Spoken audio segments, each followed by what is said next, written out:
How's it going? In this video, I'm going to show you how to change the language on Android. So the first thing you want to do is open up the settings, and then you want to scroll down until you find the general management section. Open up that, and then you'll see the very first option is language. So press on it, and as you can see, you have the option to add a language.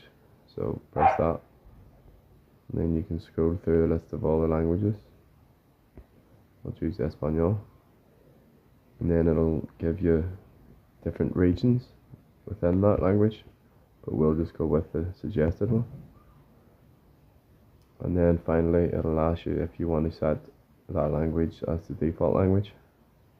Then you can go ahead and set it. So that's how you change the language on Android. Thank you for watching.